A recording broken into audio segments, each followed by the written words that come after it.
Before we get started, 3 quick disclaimers. First, this video is sponsored by Paradox. I have been paid to make this video. And second, I recorded this on a pretty old early access patch. I'm not even talking about a recent early access patch, but something from around October 15th. So some stuff might be pretty different, but nothing too crazy. Third, my computer is very old, so in order to play EU5, I had to put the graphics settings way down. That means things will be ugly. This is not representative of how the game looks on an actually good computer. Here are my current specs, for those wondering. I'll be upgrading my PC very soon since Black Friday is coming up. Anyway, thanks to Paradox for giving me early access for sponsoring me. Let's get into the video. The bustling cities of Italy have, in the 14th century, seen an immense development of the urban lifestyle. Where in most of Europe, the power of a lineage sees old families dominating, the city-states of the Holy Roman Empire's Shadow Kingdom have brought about the concept of power by wealth instead of blood. In many ways, this focus on plutocracy has led to a society that can't help but fracture into a million pieces, since everyone with a bit of money can declare themselves their own master, and allegiances are drawn just as easily as they're broken. Nonetheless, not all are satisfied with their own piece of power, and in the city-state of Florence, there's a rising desire to bring to Europe a great power, one which could assert itself against the tyrant monarchs of an unjust world. Naturally, the rulers of Florence must make certain that they do not stare too deeply into the eyes of the tyrants, lest those eyes become mirrors. High-minded ideals aside, Florence is a rich place, and it's only natural that riches will lead to power. It's time for Florence to be ambitious. This is Consul Giacomo Gabrielli of the Republic of Florence. Florence is known as Firenze in Italian, but I'll probably use both terms interchangeably as I see fit. Now, forgive me for how much is about to happen even before unpausing, but currently, Florence is run as a signoria, a pseudo-monarchy, at least historically speaking. In EU5, the signoria is more or less a bog-standard republic with weak modifiers. Reduced crown power? Decentralization progress? Ew. Let's just get rid of that, and spend 20 stability to instead become a sortition-based merchant republic. Merchant republics are a little bit worse at integrating land, which is EU5's equivalent of coring, but a whole lot better at trading. The best part of merchant republics is that it comes with an inherent +1 government reform, so we can just put on another reform alongside it after it finishes being enacted. Anyway, in terms of the government budget, I'll be setting my minting up to the point that it won't cause inflation, and automating my taxes to always take as much as possible without putting my estate loyalty to the point that they become disloyal. I'll also want to set some trade routes, but before doing that, I have a conundrum to solve.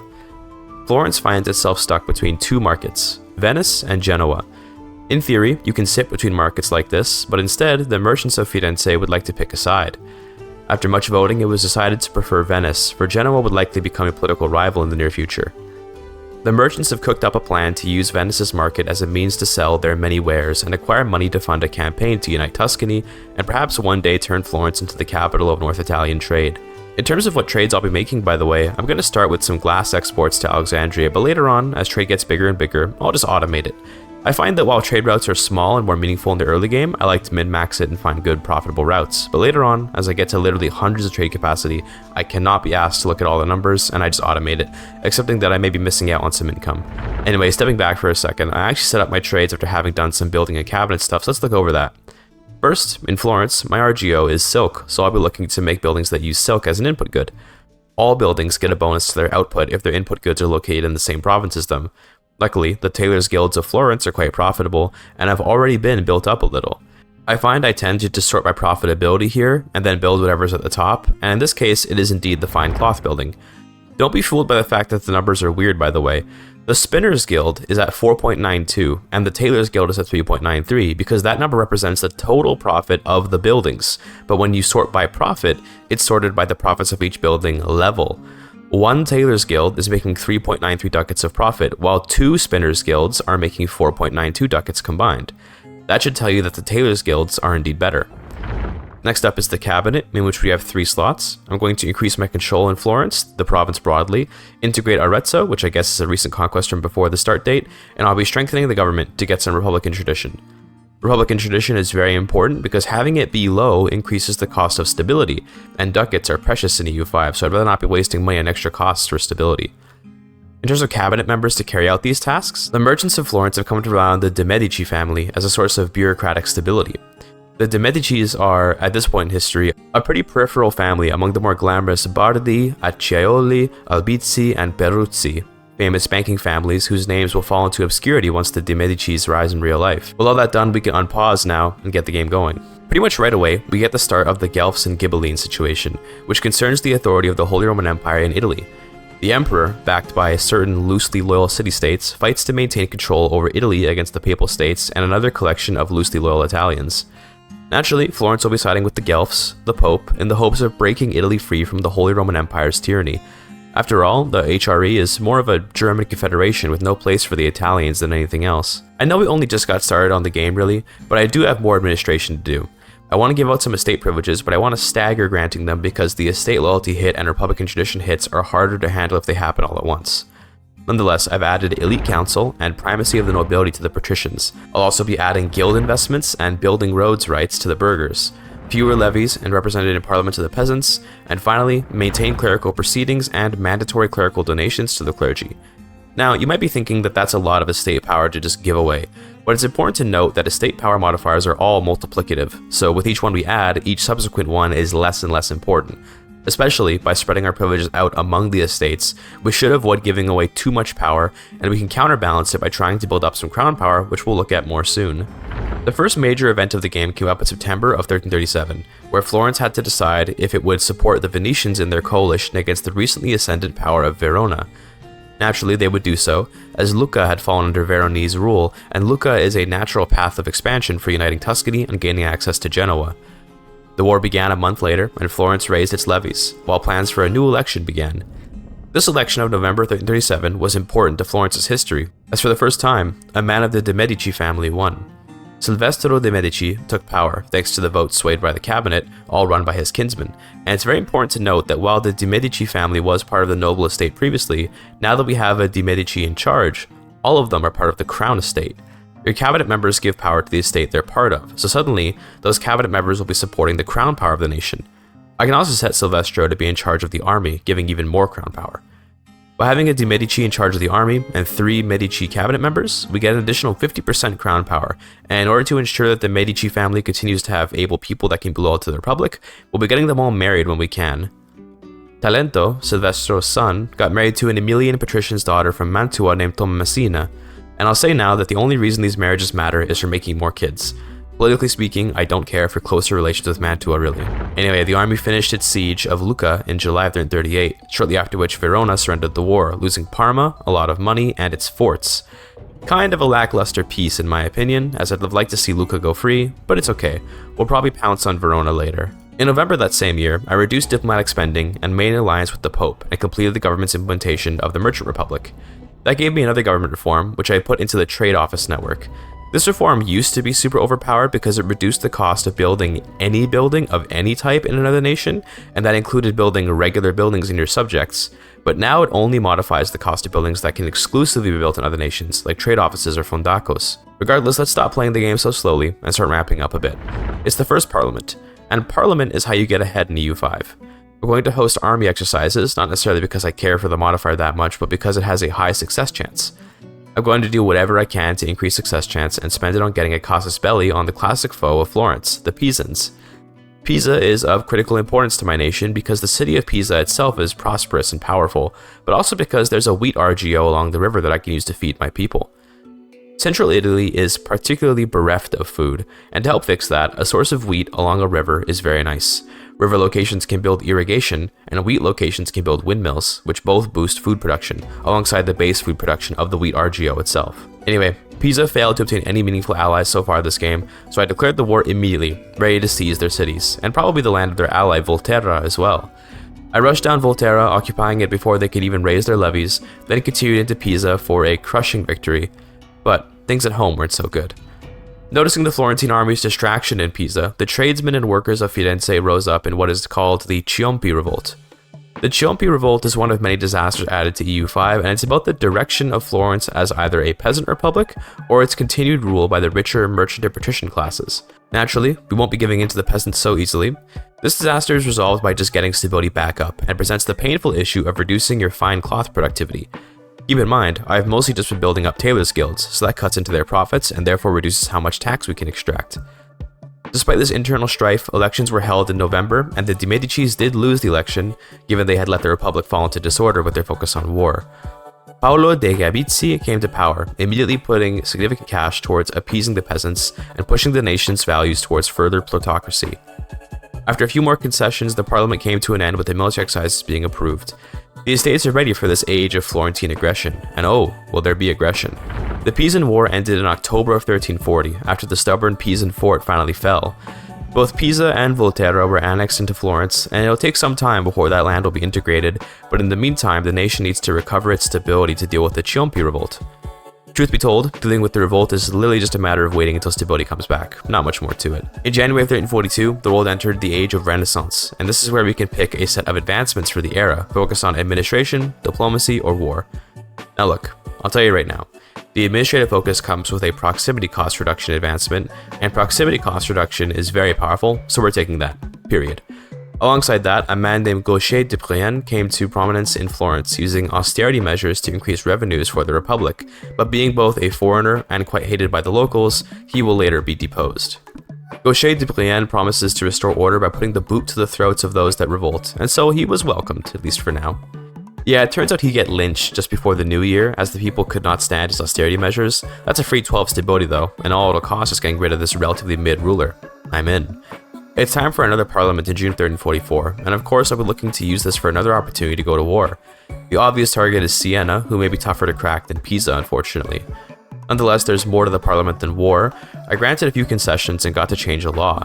I swapped the distribution of power to favor the ruler rather than the traditional distribution we've been using.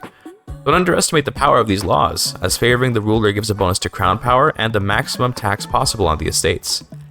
Anyway, looking at Siena's alliances, I decided that although our army is smaller, the small nature of our enemy's allies' territory should make it easy to overwhelm them. Frisia is too far away to be relevant, most likely.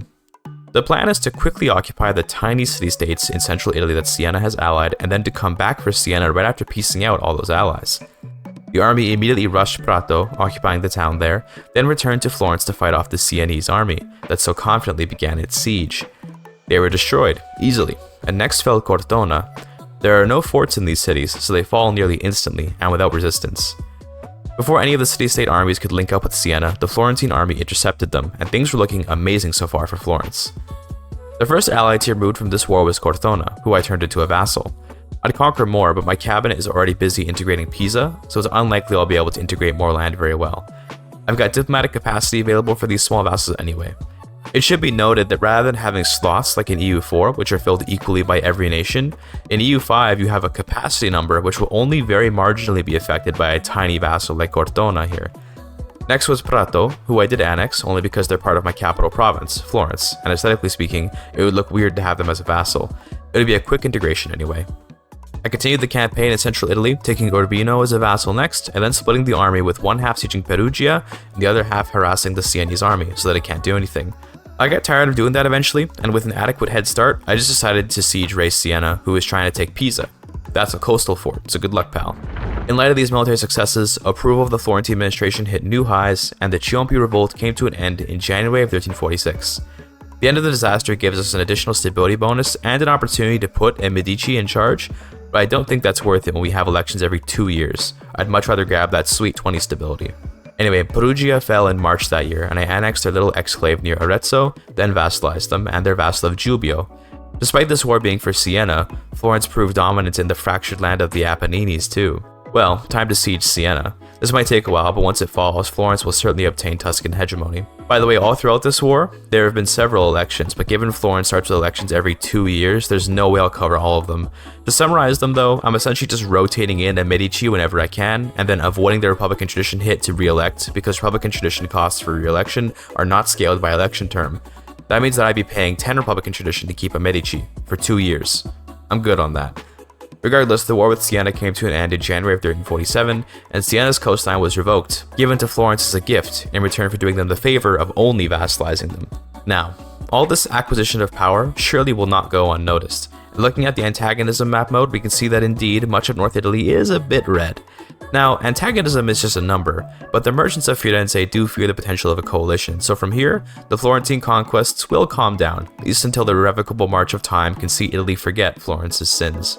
With that, Firenze is looking very strong, but you may have noticed a distinct little rat in the banners on the top. The word of the Black Death is spreading, and it's quite likely Florence will soon be humbled by the plague. Indeed, the Black Death reached Florence in January of 1348, and we have a few options to mitigate it. I'm going to segregate the infected, and that's because although expel the sick is better, the building you gain access to by using it, the pest house, requires incense to operate, and there's not a single unit of incense anywhere in the European markets, or in any market I could trade with. Weird, I know, but incense mostly comes from Arabia in this world. Perhaps incense has been conflated with hashish in EU5, resulting in this immense incense shortage of Europe. Regardless, it should be noted that no matter what you do, the Black Death will ravage your nation. That's just inevitable. By just August of the same year, over 100,000 Florentine citizens have passed away, and yet more bodies are piling up every month.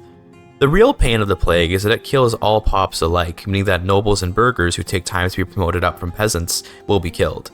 We need burghers to work in our productive, profitable urban buildings, so they're quite central to the economy. At this point in the game, we have quite the glut of peasants, so their deaths aren't particularly important. It's those burghers that we'll miss. The nobles too we will miss, as they're the ones buying everything. Nobles buy about 10 times as many goods as burghers, and the buildings our burghers use to generate profits that we can tax for our economy run on that demand. Essentially, the Black Death sucks. Regardless, time to host Parliament. I got a very nice burgher demand to change a policy to one I actually like. For 12 stability, I can go straight to no censorship, which gives a lot of societal values that I really want, such as innovative and humanist. Alongside passing that, I'll be using my Parliament support to change another law. We'll be slotting in meritocratic rule instead of republicanism, giving bonuses to our trade and our burghers. Keep in mind that loyalty on an estate increases how much you can tax them without them getting upset, so loyalty modifiers directly translate into more money unless you're already at the maximum tax rate. One other consequence of the Black Death, by the way, is that places with already low populations can end up having employment issues for a long time. Looking at Pontedera, which is the rural location where I'm growing all the wheat for my nation, we can see a shortage of almost 2,000 laborers, and that'll take a very long time to fix due to all the death from the plague. That being said, it looks like the ravages of the Black Death have mostly come to an end by June of 1350, as the nation is once again gaining population. Looking over our societal values, we can see some big changes coming, and this is mostly owed to the recent law changes. We're moving heavily towards centralization, which I'm encouraging with my cabinet. Centralization, if you ask me, is insanely good because it increases crown power, and crown power is a rare and valuable commodity. I checked the Black Death window in July of 1351, and we can see that all of Europe but a little piece of England are free of its oppressive power, and our nation in particular lost about 40% of its population, 206,000 people. We can feel the loss of those lives in the loss in income for the Republic. Previously we were making almost 20 ducats a month, but now it's less than 10. It's fine, the Republic will withstand, recover, and soar eventually. In some ways, this was the perfect time for the plague, as it would see the antagonism of Florence go under the radar, in light of the more serious issue of plague. The Black Death officially ended in April of 1353, and with it has returned Florentine ambitions to dominate Italy. While the Tuscans have been integrated into Florence, and the Medians, those are Central Italians, have been vassalized, the Republic has ambitions to seize Emilia-Romagna. The major power of Italy in that region is Ferrara, which controls a rich city along the Po River's estuary into the Gulf of Venice. Plans for a great river campaign with the goal of claiming all land on the eastern side of the Ligurian Apennines is coming to fruition. I didn't actually know until writing this script, but the Apennine mountain range actually extends all the way from Liguria down to Napoli. I'd have assumed all those mountains were different ranges, and the Apennines were just the ones north of Rome, but hey, now I know. Regardless, those plans will come to be used in good time. In the meantime, Cesena is a target of Florentine ambitions. While most of the Medians have been subjugated, there are still more to deal with, and Cesena conveniently has an alliance chain of nations that would be very nice to conquer, like the awkward enclave of Pitigliano just south of Siena. Just like with the Siena War, the Florentine army seized the capital of various tiny city-states, but the war was frustrated by the entering of Verona into the war in September. There's no notification for it, but you can tell they joined because Lucca's borders are glowing red now. Verona, despite losing that coalition war earlier to Venice, is still quite powerful. Rather than try to confront the Veronese, Florence's armies ignored them, letting their men die to disease and starvation at the fort in Pisa. I pieced up most of the Median Italians, subjugating or conquering them as I saw fit, and then thought about how to deal with the Veronese. They're strong, and I don't want to waste my men on fighting long battles for little reason. Every levy death is a pop I won't get back, and after the Black Death I could really use the living bodies I can get. Then I remembered something. Venice dismantled Verona's forts, and it's unlikely that they rebuilt them. I marched up to Verona and simply sieged down all their unfortified cities, which was all of them, except Verona proper. Holding their entire nation hostage, Florentine diplomats negotiated a peace, asserting that they had no quarrel with Verona. The Veronese seemed enthusiastic to exit the war, realizing the gravity of their mistake, but the great Florentine diplomats pounced at that moment, demanding the liberation of Lucca in return for an end to the raids on Verona's hinterland. This is where the roleplay kind of falls apart with regards to the compromise of releasing Lucca in return for an exit to the war, because I was able to get away with completely balkanizing Verona, liberating Vicenza and Feltre from them despite not even holding a single fort. Wow, the consequences of Venice dismantling Verona's forts are far-reaching. Anyway, I fully annexed Cesena, giving my nation a coast-to-coast control over central Italy. Any and all trade looking to pass from north to south Italy will have to pass through Florence now, or else find a maritime route. It was in light of these military campaigns that Florence adopted the Professional Armies Institution. Institutions cost money and stability, but give research speed and new technologies to research. Now, the way that I handle my research is I tend to just browse the tree, queue up everything that I want, then close it and not look at it for a long time. I haven't really talked about tech at all in this playthrough so far, but I'm basically just researching stuff that supports making more money. Because of the end of mana points from EU4, we now put a ton of emphasis on making money, as money is buildings, and buildings are stats, and more money. Money is stability, it's diplomacy, it's legitimacy, it's pretty much everything. The professional armies will soon unlock armories, which are the first manpower generating buildings that you can build more than one of, as yes, the sergeantry exists, but you can only make one. With the armory, you can make a standing army, and I'll tell you now, barring some big balance changes, standing armies are not worth it at all until around the 1500s, I'd say. Just a little advice for you there. Of course, except cannons for sieges. Regardless, back to the far more interesting politics of Florence, it was in February of 1357 that I considered cementing the power of the Medici family. Giuliano de' Medici is the current consul, and I can choose a new election law if I want. One such law is the matrilineal non-exclusive law, which has rulers ruling for life, after which there will be an election that strongly favors the family of the ruler. It'll cost 50 stability, but by passing this law, I can essentially ensure that the Medicis will rule Florence for good, as long as an heir can be born. Naturally, I did so, and we can see the immense economic impact of this action because of my Republican tradition and stability being slashed by it, but that's okay. We'll build everything back up and then exalt the glory of the Medicis. It was in November of 1359 that the Florentine Parliament approved yet more wars to fully conquer the Medians that had yet escaped Florentine overlordship. The republics of central Italy will fall in line, and hilariously the Republic of Fermo has actually made significant conquests into Croatia, meaning that subjugating them will have the additional benefit of getting Florence into the Balkans. I'd comment on the war, but it was quite easy, as there were no allies to save the tiny little city-states of Media. At this point, you might be wondering if there are ways to obtain casus bellis without using the parliament, and the short answer is yes, but the long answer is that there are extremely few ways to do so. Thankfully, we can use the Guelphs and Ghibelline situation, which up to now I've barely talked about, to justify war goals in some nations. We're building up a spy network in the Ghibelline nation of Lucca to soon invade them, but more importantly, in June of 1361, we finished annexing Siena, and thanks to that we can form Tuscany. Tuscany as a tag comes with very few innovations, those of which it does get only being accessible in the super late game, so I didn't bother looking at them. What they do get is a flag that is actually dynamic based on if your ruling family is from the de' Medici dynasty. That's pretty cool. Anyway, skipping ahead a bit, I'll summarize the years from 1361 to 1364. I built up lumber mills, since lumber is important for making buildings, and I slowly integrated more and more of the tiny subjects of central Italy I'd collected up to now. I find it pretty fun to assemble this massive list of vassals that you slowly eat up over time. I think EU5 is a significantly more vassal-oriented game, at least early on, until much later in the game during the Age of Absolutism, where your ability to integrate territory significantly increases. As a merchant republic, it is especially tough to integrate land, so vassals are even more desirable. Regardless, in 1364 began the proper start of the river campaigns, which had been planned a while ago. Ferrara rules the Po River's estuary, and the land east of Liguria is rich and urbanized. Thankfully, the Lucchese have allied Ferrara, given the perfect opportunity to start the campaign now that the CB to bring Lucca into the Guelph faction is completed. So begins the Great Tuscan River Campaign, a series of conflicts intended at controlling the Po River. Unfortunately, Lucca has a fort. This will be a long siege, but thankfully the Lucchese alliance chain isn't particularly strong. Ferrara is a relatively strong power, but against this ascendant Tuscany, they're nothing more than a fly to swat now. Thankfully, Parma had no fort, so it was easy to occupy their nation and split the army to focus on Ferrara and Lucca, respectively. Parma was quickly vassalized, an enclave of Tuscan power in Emilia-Romagna, and then I split the army up to quickly occupy all of Ferrara. It turns out that Lucca had many allies with the little countries I forced Verona to release earlier, so I marched past the Ferrarese fort and got to sieging down Padua. We have 3 sieges going at once, and I fully intend to subjugate all these little nations. Ferrara and Lucca especially will be excellent additions to Tuscany's power, as it's important to note that a vassal isn't just land waiting to be annexed. A vassal pays taxes, and it contributes to wars, assuming it's loyal, which they will be, of course. For Ferrara, I took the town of Imola since it just didn't feel like it belonged to them, it was an awkward panhandle, and I vassalized them, of course taking their money and forcing them into the Guelph faction. Padua next fell in September of 1366, and they too devassalized, and then Lucca was annexed in the same month. Now you'd think this would raise some alarms in Italy, but it turns out that antagonism for vassalizing people isn't really that high. The North Italians are certainly upset about it, but not enough to want to form a strong coalition. It would take leadership from a nation like Milan to really make a proper coalition, but I've been improving relations with them consistently, which decreases antagonism, pro tip. Funny thing, by the way, in June of 1367, Giuliano de' Medici died, and for whatever reason, despite being married to a young woman for years, he never had any kids. Now, I know I mentioned that we'd put the de' Medicis in power, and there are still others in the family line, but because there were no kids, we've actually entered our regency under Donato Bardi.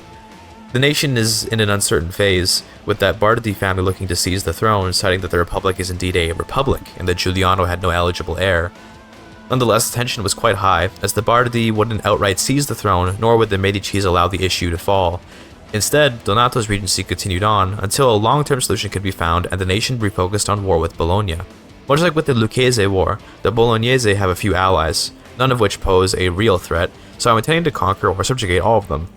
First was Ceneda, who fell quickly without a fort, and second was Vicenza, who also had no fort. Makes you almost wish there were capital forts like in EU4, but also, I do enjoy being able to blitz down tiny little powers like this. Although bad for balance, I think it makes for a more fun game ultimately. Bologna itself fell in December of 1370, and I'll be taking the city of Ravenna for myself while vassalizing Bologna, and after doing so, we can see some very beautiful borders. I finished annexing all the vassals of central Italy, and thanks to that we have a beautiful republic running through Italy, with vassals as far north as the Alps. Unfortunately, this aggression would prove too much for most of Italy, which began its formation of a coalition. In August 1371, Donato Bardi's increasingly important role in governing Tuscany saw him ascend to the role of consul, leaving the Medicis behind. Unfortunately, he's kind of a really bad ruler, so I'm thinking I might throw away a bunch of stability to once again change the election law. I decided to swap to oligarchic elective, which will mean that Donato will rule until his death, but afterwards a new election will pick someone not from the Bardi family to rule, who might have really good stats. And I'll tell you now, this election law is really strong if you're able to produce a court full of high stat people. It's kind of insane, you'll see in the upcoming chapters. Anyway, from here, let me actually yap a little about EU5 videos in general. So by now you may have noticed this is a long video. I want to explain that you might think it's long because I'm going into detail a lot, and that's true, I am being pretty thorough, but I should add that there are many things I'm actually glossing over. The EU5 is a hefty game with so much going on. I'm not talking about tech very much or what I'm building, I'm mostly focusing on the big stuff like wars, rulers, parliaments, and diplomacy. The truth is, this script is just 6,000 words right now, and I could have made it 15,000 just talking about tech and buildings. In Victoria 3 we talk a lot about buildings because that's most of the game, but in truth I don't know what people want to see from a EU5. I'd ask that you, if you'd be so kind, maybe leave a comment saying what sort of stuff you want me to focus on for these kinds of story-like, guide-like hybrids, because ultimately, I don't know if anyone else finds the building stuff interesting. I'll tell you now that my building strategy, more or less, is to ensure I have food first, then to ensure I have construction goods, like lumber and masonry, then just build burger buildings sorted by profits. Whatever is profitable, I build. That's it. Nothing too complex going on here. If I'm feeling like a tryhard, I'll check what RGOs are around and ensure that where I build the burger buildings lines up with the RGOs to get bonuses, but that's only really important for the super early game where each ducat matters. As we play more and get bigger, the handful of additional ducats that a little bit of production efficiency could give us just isn't really particularly worthwhile. Anyway, thanks for listening to that. Let's resume the river campaigns. Did you notice the flag change now? The Divinities aren't in power anymore? Pretty cool, right? We had a period of long peace until August of 1384, where war once again began. In that period, there was the occasional little civil war, as sometimes I pushed my estates a bit hard for taxes, but for the most part, I actually focused on just building stuff. I built up RGOs, built up stuff like bridges to help with proximity costs, and just overall governed. EU5 does a really good job in my opinion of making it fun to rule in peacetime, but obviously content-wise it's hard to communicate that. It's something you more have to play, as I could explain that I put down a bunch of buildings, but it's not exactly riveting content to do so. I declared war on Mantua, looking to use their alliance with Cremona, Modena, and most importantly Venice to gain huge power. The first nation to be occupied was Cremona, who suffered from a fort skill issue, leaving them easy to vassalize, and next fell Modena. I know I'm skipping over these wars, but I'm doing it because, quite literally, it's just a matter of walking in, occupying the capital, and waiting for the rest of the province to be automatically occupied by it. Where things get interesting is against Venice, who of course controls the strait into their proper capital. Obviously, we can't just walk into Venice, nor can we challenge Venetian naval hegemony, so we'll have to put pressure on them by occupying their stuff in the Balkans, of which there is plenty to go around. Now, I don't know why, but in April of 1387, for some reason, the Venetian navy just left the strait. Now, I believe this was because they loaded up about 1,000 Venetian men to transport them over to the Balkans, perhaps to fight me, but obviously the AI left the strait open by doing that. Now look, am I wrong to exploit an obviously incompetent AI to do what probably shouldn't be possible? Maybe. While Venice is willing to abandon the strait, I will take advantage to pull off cool stuff, and I'm going to assume that one day in the future the AI will not be so willing to let Venice fall. The siege of Venice ended in June of 1388, and so the peace deal has come. I want to really destroy Venice, so I'm actually going to be quite harsh here. I'll be conquering pretty much everything they've got, barring a few islands in the Balkans and Corfu. Some of that land was actually HRE land, so it got instantly integrated, but nonetheless, I intend to release this land as subjects or grant it to Fermo, who's now a representative in the Balkans, I guess. I finished this part of the river campaign with the subjugation of Mantua, and with that, much of the Po River has indeed been conquered, at least indirectly, but soon will integrate those little republics and duchies into the greater Tuscan Republic. Looking at our antagonism map following that peace deal, we can see that the Emperor, Bohemia, is starting to take notice of our aggression. Obviously, as a Guelph, we're opposed to the Empire, but we're going to have to put some work into convincing the Emperor to leave us alone, because right now, Bohemia could swat me like a fly on the wall if it so desired. I say that, but actually, hilariously, all my work to destroy the Ghibellines for no reason beyond wanting a casus belli has resulted in the Guelph and Ghibelline situation coming to an end in November with a Guelph victory. That means that Italy is indeed free of the HRE. Historically, it was the Ghibellines that actually won the situation, but as you may know if you played EU4, Italy would still end up leaving the HRE about a century later via the Shadow Kingdom issue, which is sort of analogous to the wider Italian Wars era of Italy, where pretty much total chaos engulfed the land, resulting in their membership of the Empire being in name only. Now, I don't know exactly why, but in the aftermath of the end of the Guelph and Ghibelline conflict, Bohemia just kind of annexed a couple places in Italy. Not sure if it was a bug or what, but this will serve to complicate my eventual total conquest of Italy, as Bohemia is no joke. Regardless, beyond this war stuff, I've been doing some gardening, you could say, of my nation. Here are my values as of October of 1390. We can see that centralization has taken a strong hold over the nation, and we also have a lot of innovation. I'm looking to get into capital economy in the near future, which will give bonuses to trade and buildings, whereas traditional economy gives bonuses to food. I want to keep pushing innovative because it reduces the cost of embracing institutions, and one day, I want to push towards humanism so I can get more cultural influence, but that cultural influence won't be super relevant until around the 1430s or so when we unlock hegemonies. Your values shift according to your laws and estate privileges most chiefly, but you can also push it a little further with your cabinet and some parliament issues to change your values too. Overall, I really like the value system in terms of representing the RP of the nation. As I've been annexing vassals, we've been quite literally centralizing the republic, consolidating titles into one big republic, and centering the nation's economy around Florence, which is by far the most important part of the nation. As we research texts, we unlock new laws sometimes, and I've glossed over most of them so far since they've been relatively minor, but in May of 1391, I got the Education of the Elites Law Group, and the Education of the People Law is so good for getting innovation and humanism going in your nation. I just want to say that most laws in the game, I found myself really scratching my head when deciding what I want. Usually there isn't just an objectively best pick, and I really appreciate that. I have to think about it. Playing in Italy comes with some nice historical events too, as the Renaissance is kind of like Italy's peak period in the EU5 timeline. It's expensive, but I keep getting events like the appearance of Leonardo Bruni in October 1391, where I can exchange gold, and a lot of it, in order to get even more innovative value. Italy is the perfect place to get to max level innovation since they have a lot of these sorts of events. Regardless, the rule of the regent Donato Bardi came to an end in July of 1392, and with it would come a critical time in Tuscany's history. The throne is available to whoever can get elected, and once they're elected, they rule for life. Before the election can get organized, first I should note that I'm no longer in the Holy Roman Empire, so I can actually promote Tuscany from duchy rank to kingdom rank, which I did. Becoming a kingdom gives you a lot of really good stuff like diplomacy cap, fort limit, and cultural acceptance capacity. I haven't been talking about it much, but we do have to select which of the Italian cultures we'll accept. Fortunately, as we share many traits with most of the Italians, we've been able to accept pretty much all of them. It's important to note you can only core land that has a majority accepted culture or cultures, so this stuff is important. Another important feature of becoming a kingdom is gaining more rival slots. Naturally, I'd rival Bohemia, who holds land in Italy. In August, the election finally came, and we see 3 candidates: Sesto Gallo, Luigi Capponi, and Berenguer di Villaragut. Now, I was thinking about Berenguer because he's a Catalan, and I just find that an interesting scenario to write about, but I ended up choosing Luigia because she was younger and had more admin score. I tend to really strongly value admin ability on my rulers. That and the obvious fact that she's a woman, and women in power are often rare and make for more interesting stories. My choice would end up certainly making for some interesting occurrences, as Luigi Capponi's rule began the era of Tuscany's history known as the Capponi Dictatorship. Coming to power at a pivotal time in the Grand Republic of Tuscany's rise, Luigi Capponi's reign carries the weight of the expectation that North Italy will be reined in. The North Italians have, over the past 60 or so years of time, failed to really find their way with regards to a particular power seizing power and uniting the region. Instead, they seem to have relied on their role as the lesser part of the HRE to give them something to do. Now, without that, they have resigned themselves to becoming the puppets and subjects of whoever can assert power there first. Some have fallen to Bohemia, some to Provence, and others to local powers like Aquileia or Verona.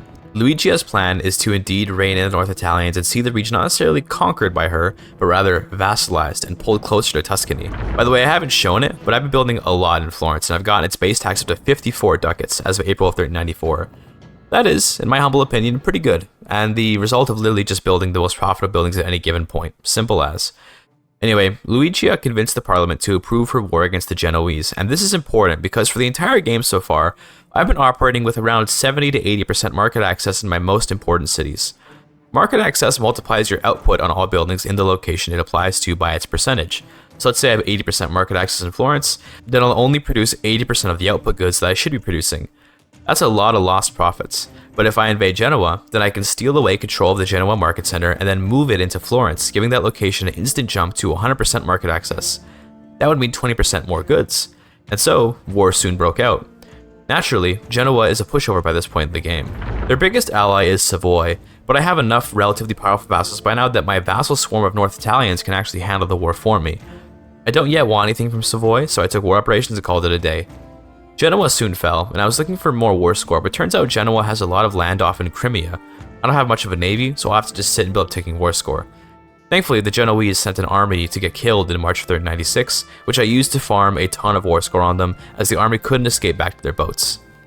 By June of the following year, I had 61% war score and ended the war taking over Corsica and all of Liguria. This will give me control over the market, but it'll still be in Genoa. I want to move it, but that costs a lot of money, so give it a bit, and we'll turn this market into the Florence market instead. I released Corsica as a vassal, and then made a custom subject in the little cutoff bit of Liguria I took from Genoa. There are a bunch of tiny tags here that are breaking my land continuity, and that's pretty bad for control, so I'd rather just have some tiny vassal there giving 100% control.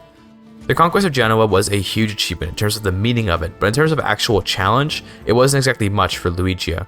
But in December of 1400, she'd finally be able to move the market capital to Florence, and with that, the political relevance of Florence has reached a new height. Venice, conquered. Genoa, conquered. Milan, irrelevant. Even Rome is in the shadow of Tuscany's grandeur. After all, it was Tuscany that carried the Guelphs to victory, not the Pope. The other city really rivaling Florence right now is Naples, which has a greater population and which controls the markets of South Italy. Here's the control map as of June of 1403, and we can see that Tuscany proper has lots of control, but heading north or east, control quickly wanes. This is because mountains and hills are really bad for proximity, while rivers and plains are great. From Florence to Pisa is a river and a plain, so control stays very high. Meanwhile, up to Ferrara is a bunch of highlands and no river. To help ease that issue, Luigia got to work funding huge road projects attempting to bridge the gap between Florence and Ferrara as centers of Tuscan power in the nation. There are a lot of really good cities in Emilia-Romagna that we'd like to get control in, but I will say, the fact that control is hard to project this early in the game is kind of a really cool limitation on your own ability to conquer.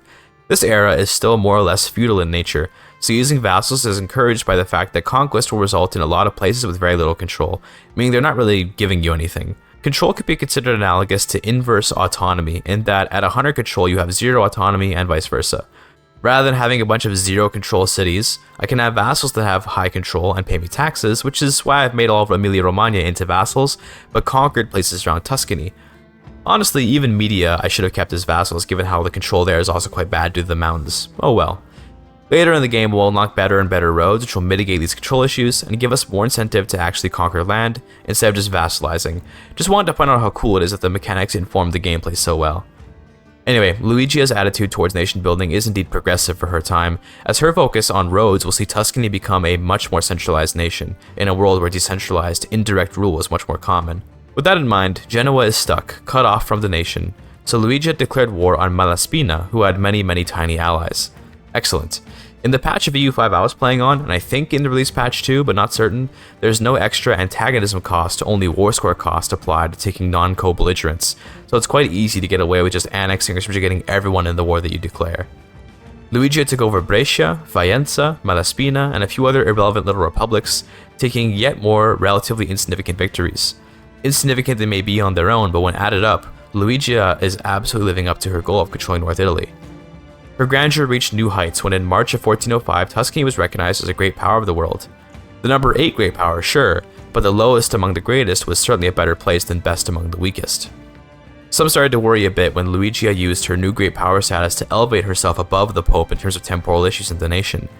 In June of 1405, she declared Placitum Regium, which essentially means she can veto a papal bull if she wants, in terms of the RP, but in terms of mechanics, it means the Pope and the clergy get upset but I gain crown power. It's an important step in terms of Tuscany gaining authority in the world, finally escaping its position under the papal authority. In January 1406, I finally hit 100 innovative value, by the way, and that was thanks to Donatello, the sculptor, not the Ninja Turtle, appearing. I should talk a little bit about artists, but with the caveat that I don't know a ton about their purpose. Artists produce works of art, which give you cultural influence. Cultural influence is an important stat for things like assimilation and for building spy networks. Artists cost a lot of money, but their works of art give you that influence, and some modifiers for each piece which on their own barely do anything, but added up together eventually make something pretty effective. I unlocked a unique Florentine advancement in December of 1407, which was the Florentine Citizen Militia Levy type. It's a unit which takes 5% less shock damage, but otherwise has relatively standard stats. These may have been more useful if I hadn't already more or less defeated most of my enemies here in Italy, although there does remain the Bohemians, against whom a little shock damage reduction could be quite useful. Anyway, now that my income is hitting the point where I can really put down just tons of buildings and roads as I see fit, I'll try to go over what I'm building more often. In August of 1409, Luigia funded yet more roads, and I think it's important to recognize just how good roads are. Think of roads like courthouses from EU4 in some ways. They will reduce proximity costs and make all of the locations they connect to provide more value thanks to that increase in control. It's the kind of thing that you won't immediately feel, but which in terms of the math will pretty much always be worthwhile. Another thing I've been doing now that I have an immense amount of money is just going to the RGO builder and holding shift and clicking the mass expand button as I've done here in April of 1410. This will build up every RGO, or at least what you can afford to build, in order of profitability. I must admit it is very satisfying to see the circles slowly filling on the map. I do a similar thing with burger buildings where I'll just sort by profit, like here in November of 1412, and then just build them up wherever I can. In this case, Spinners Guilds are the most profitable, so I'll just drop them in all my cities. I could use the mass expand button up top, but I'll be totally honest, I didn't notice it when I was playing, so instead built them manually like a noob. Here are my nation's values in March of 1413. I finally managed to head towards humanist values, which honestly aren't that good for me as Italy, given everyone is Catholic here, and my cultural influence is already high from women art, but it's nice for a special government reform I want later. Beyond that, I'm working on getting my army quality up. You may have noticed the tiny 200-man army in Florence I have. That's my first standing army unit, and although he's not very good, he can drill. The longer I drill, the more combat XP he gets, and as they get XP, I will get quality value and army tradition, which will also shift me towards land value. Right now, naval still has a slight edge over land though, so it'll be a bit before we get any land going. One building which I've been sort of neglecting is the counting house, which I unlocked a while ago. The counting house simply increases how much crown power the pops in a location give you by 33%. EU5 has a lot of buildings whose effects individually feel underwhelming, but when you build a lot of them, those little modifiers quickly add up. Counting houses are like this. In November of 1413, I put a couple down, but they're quite expensive unfortunately. With that in mind, we've hit October of 1414, and we can see the antagonism map is mostly devoid of red. The reason why I've calmed down a bit was indeed out of fear of the coalition, so now that it's gone, it's time to consider some more war. Rather than immediately start any wars, I started building a bunch of armories in June of 1419, and this is where I should mention that really, this is kind of a waste. Standing armies this early in the game are really weak, at least on this patch, and I do believe they remain subpar for the release patch, so investing this much money into armories is kind of meh. Now, the unexpected positive of this is that armories demand a lot of goods, and I could always use more demand to keep my buildings profitable. It turns out that my prediction from my first impressions video ages ago, which said that armories only asking that you pay for 20% of the goods would likely create an economic upward spiral, has come to be more or less correct. We tax our burghers heavily, and they own the gunsmiths and the weapons workshops. Those workshops will be making big profits with all these new armories to sell to, and we can reinvest those taxes into yet more workshops and yet more armories. I haven't done the math, but it certainly feels like my economy is only growing despite taking on these additional armory expenses. Anyway, after just a bit more waffling around, I did finally get to warring against Verona in November 1424. They're allied to Milan, Aquileia, and what remains of Venice, so naturally those will be the people we'll subjugate with this war. I'm calling Austria in to help out just because I can. It was during the campaign to take down Milan that Luigia Capponi, the dictator of Tuscany, finally passed away. She was known as a centralizer and road builder more than anything, who led the nation through a time of both great conquest and development. Nonetheless, her personal influence in Tuscany was less than the precedent she set, which was one of lifelong dictator consuls that would, without much checking from the parliament, drive the nation forward. A sort of early enlightenment of philosopher kings would take hold of Tuscany from here. The man to take Luigi's place as dictator was Arsenio Marinus, a man who had served on the cabinet for much of Luigi's reign. Arsenio isn't quite as gifted as Luigi, but he's competent enough to at least continue the war for sure. His focus for the upcoming years will be to complete Luigi's dream of asserting Tuscan authority over all of North Italy, and that begins with Milan, which he assaulted down in July 425, and it will continue with plans to take on the Holy Roman Emperor directly. The Guelph and Ghibelline conflict officially has ended, but obviously some places in Italy still hold allegiance to the empire on account of their having been subjugated or otherwise conquered by it. While not all of Italy's free states are Ghibellines, that would be Tuscany's propaganda war against them in many ways. It's unlikely that the Tuscan people needed much coaxing to want to support a ruler that would bring them even more glory on the field, but by more or less resurrecting the Guelph cause, Tuscany has an even stronger claim to North Italy. Anyway, the war with Verona continued with little to interrupt it, as Aquileia became a vassal in September 1426, after which Verona too was subjugated.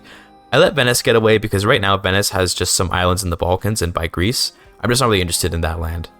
Instead, Venice's old land, a rich territory with much opportunity, is being used as a new land of opportunity for enterprising Tuscan people to see what the successes of these campaigns have brought them. I've got my cabinet culturally assimilating Venice to Tuscan culture, and this is for two reasons.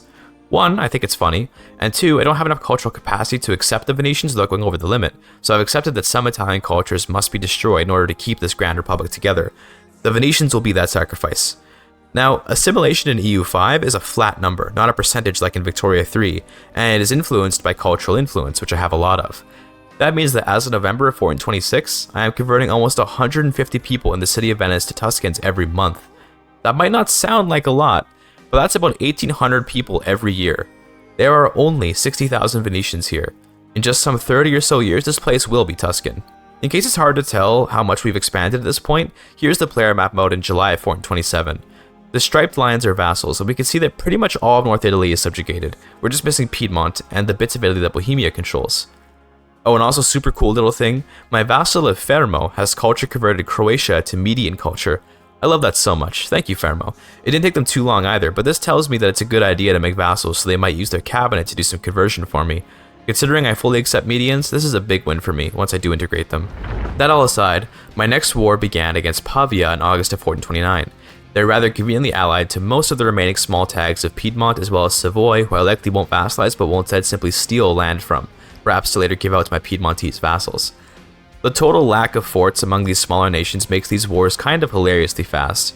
Conveniently for me, Tyrol also joined this war, and although Tyrol is only kind of part of Italy, it'll make for yet another solid vassal. Now you might think that all this conflict is leading to a lot of instability back in Tuscany, but amazingly, we've just hit 100 stability in May of 1431. Now, 100 stability is nice because it means I can spend less on stability overall without losing any. I'd been spending quite a bit on pumping stability up constantly, and to be honest, it was likely kind of a waste of money since stability's effects aren't that great, but I just like having a high stability number in case any bad events fire. Anyway, I pieced out Savoy in November of 1431, pushing their borders back past the Alps, and liberating a piece of Switzerland out of spite. I'm at 100% war score overall, but I'm waiting for Tyrol to fall before ending the war so I can get them as a vassal. I brought them into the fold in May of 1432, giving me a little tentacle of influence right into Germany. Having Tyrol under control is also nice as a buffer, since there are forts in these mountains, and if I intend to fight Bohemia, having this highly defensible place between us will be very nice. That being said, we'll later see why having Tyrol isn't much of a help. Continuing on with the war, I gave Bergamo to Milan since the land is Lombard, and I wasn't feeling like taking on even more tiny vassals. Bergamo was held by Bavaria of all places, so I had to march up to Germany to get that peace deal going. Nonetheless, it was nice to kick yet more empire lackeys out of Italy. Next was Pavia, who I vassalized and forced a royal marriage with. I'd love a CB like that in CK3, by the way. After the war, I gave up my land I took from Savoy to Montferrat, and now all that remains to conquer here is indeed Bohemia's ill-gotten gains. First, look at this graph. Tax base, as of October of 1432. It's a pretty satisfying graph, I must say. Tax base is a solid way to measure how you're doing in my opinion with regards to EU5 broadly. Since money is an important resource for so many things, having a lot of it via high tax base just kind of means you're doing some things somewhat right. Florence is generating over 150 ducats of tax base form, which is just insane. Checking the tax base map mode, we can see that everything is dark and red, except for Florence's shining green and Sienna's dull yellow. Only one place, off in India, seems to be somewhat comparable, but that place is over 200,000 pops. Florence is about 100,000. Cairo is also comparable, but again, with nearly 500,000 pops. The tax base per capita of Florence is off the charts. Skipping ahead a bit, in 1437 began the Age of Discovery, and this is important because with this age comes hegemonies. Now, France has most of the hegemonies right off the bat, since they're kind of insanely strong, but I got the cultural hegemony. This is pretty nice because a cultural hegemon gets access to a cabinet action that can assimilate rather than just one province, an entire area. Look at how big of an area that is. Wow. I can start putting Tuscans down everywhere. The only problem is that for the most part, I just accept everyone in my nation, since the cost to accept people that share cultural traits with you is quite low. Nonetheless, it will cost less of my cultural capacity if I can have them be a smaller share of my nation, so I may as well do it if there's nothing better to use my cabinet for at any given moment. Since it's a new era, we've unlocked some new government reforms, and I'm naturally going to implement formalized scales, weights, and measures since it gives tax efficiency. 10% tax efficiency is very strong. I also want exchange of ideas, but I'm a little short on humanist value for it. Values are strong for what they give by themselves, but oftentimes they're even stronger for what auxiliary stuff they unlock, like this reform. I finished incorporating Brescia in April of 1440, and with that, proper Tuscan territory now touches the Alps. It doesn't really matter or mean much, but it feels like a milestone. I was finally able to slot in exchange of ideas in March of 1442 after swapping off a plutocratic ethos, which by now I no longer had much use for. Exchange of ideas really isn't that super amazing, but any research speed bonus is really hard to pass up. Speaking of research speed, a few months later in September, I got this event, the Medici Oriental Press. It gives another 20% research speed, which is huge. We're going to be blasting through technologies at this rate.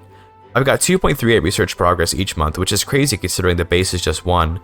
In February of 1444, Arsenio passed away, having successfully taken even more land for Tuscany in North Italy. He didn't quite get to take down the emperor how he wanted to, but he'll have to entrust that task to his successor, which would end up being Polissena di Breno.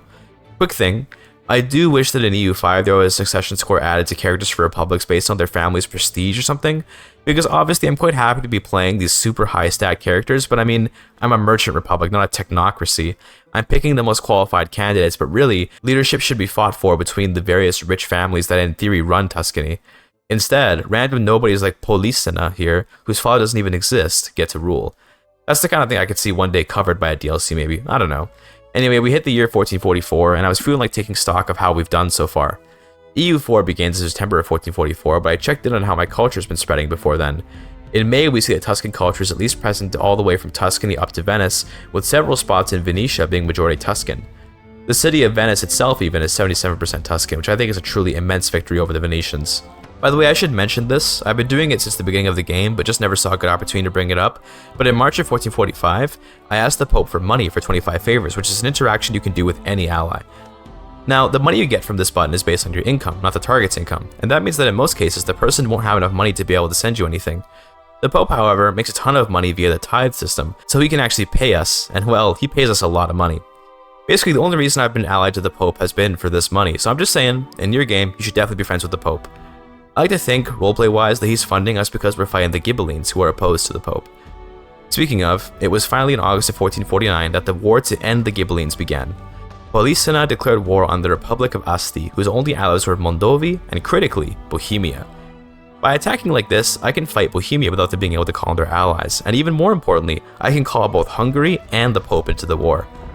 Tuscan forces very quickly occupied Bohemia's holdings in Italy, except the fortress of Bergamo, which in March of 1450 stood as the center of Bohemian military command in the region. Notice how they just walked around Tyrol's forts, by the way. A climactic battle began there that month, with Tuscan forces fighting with heavy losses to kick the Czechs out of Italy. The fighting was bloody and long, extending into April, but the Tuscans fought with higher morale and greater purpose than these Czech peasants despite taking higher losses. In the end, the Bohemians retreated, and soon Bergamo will fall, after which a proper march to Prague will be in order so that Italy can be fully restored to the Italians. After 320 days of siege, Bergamo did fall in February 1451, and so began the march.